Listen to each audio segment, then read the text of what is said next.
Internet শাটডাউনটা কিভাবে area wise এটা shutdown হয়েছে, কিভাবে তারা ঊর্ধ্বতন কর্তৃপক্ষের নির্দেশনায় ঢাকা ইউনিভার্সিটি, সিলেটের বিভিন্ন রকমের ইউনিভার্সিটি এলাকাগুলোতে এবং গুচ্ছ গুচ্ছ এলাকাতে ক্ষেত্র বিশেষে ইউটিউব, হোয়াটসঅ্যাপ এবং গুগল কার দ্বারা নির্দেশিত হয়ে হোয়াটসঅ্যাপ এবং ইমেল দ্বারা কিভাবে আমাদের অপারেটররা নির্দেশিত হয়ে সেই যে জায়গাগুলো অফ করেছে, শাটডাউন করেছে, সেটার একটা সম্পূর্ণ সামগ্রিক রিপোর্ট আমরা আজকে কোর্টে প্রদর্শনী করেছি এবং প্রেরণ করেছি। এটা একটি দালিলিক প্রমাণ। 72 ঘন্টা ময়েশ্চার লক সমৃদ্ধ লিলি বডি ওয়াশ, শিয়া বাটারের গুডনেস স্কিন রিপেয়ার করে রাখে সফট ও গ্লোয়িং। এছাড়াও এই ইন্টারনেট বন্ধ হওয়ার ক্ষেত্রে যে সকল গ্যাং অফ ফোরের যে সকল সদস্যরা টেলিফোনে কথোপকথন করেছে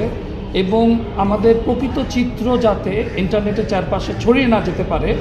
এটার যে কথোপকথন ছিল এনটিএমসি থেকে জব্দকৃত ভয়েস, সেগুলো আমরা প্রেরণ করেছি এবং এই ভয়েসগুলো লাইভ সিস্টেম থেকে যে আমরা জব্দ করেছি তার অডিট লগ থেকে শুরু করে সম্পূরক সকল ধরনের তথ্যাদি আমরা আদালতে প্রেরণ করেছি। আমাদের সাবেক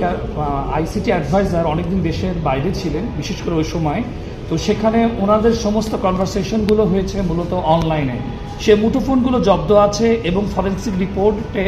আমরা তার টেক্সটিং অথবা তার ভয়েস যদি কোনো মেসেজ বা ইনস্ট্রাকশন থেকে থাকে সেগুলো আমরা পরবর্তীতে তদন্তের পরবর্তী স্টেজে আমরা সেগুলো প্রেরণ করব। যেহেতু বিষয়টা এখন তদন্তাধীন অবস্থায় আছে এবং ডিজিটাল ফরেন্সিকটা এখনও পূর্ণাঙ্গ রূপে শেষ হয়নি, কিছুটা শেষ হয়েছে যেগুলো, সেগুলো আমরা আজকে প্রদর্শন করেছি। আরও অধিকতর ডিজিটাল ফরেন্সিক রিপোর্ট রয়েছে, সেগুলো আসার পর আমরা এই বিষয়গুলো বিস্তারিত করে তুলে ধরব। প্রতিমন্ত্রী মহোদয় সবসময় একটি কথা আমাদেরকে বলেছিলেন, সাবেক প্রতিমন্ত্রী মহোদয়, তিনি বলেছিলেন যে অলওয়েজ উনি যে কোনো স্টেপিং আসলে সাবেক প্রধানমন্ত্রী এবং বিশেষ করে ইমিডিয়েটলি ওনাকে রিচ করতে না পারলে পরে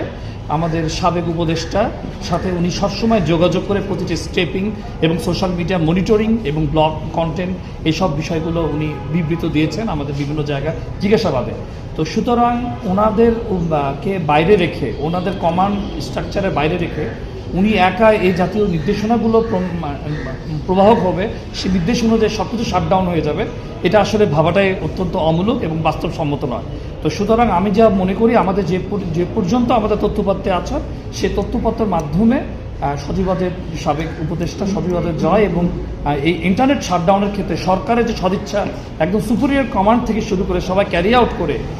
হোয়াটসঅ্যাপ এবং ইমেলের মাধ্যমে এবং সেগুলো হ্যাশট্যাগ করে অডিও ভয়েস অডিট লগ সহ আমরা সন্দেহাতীতভাবে প্রমাণিত করতে পারবো তাদের এই ইন্টারনেট শাটডাউন এবং এই হত্যাযজ্ঞের তারা সাহায্যে সম্পর্ক ছিলেন।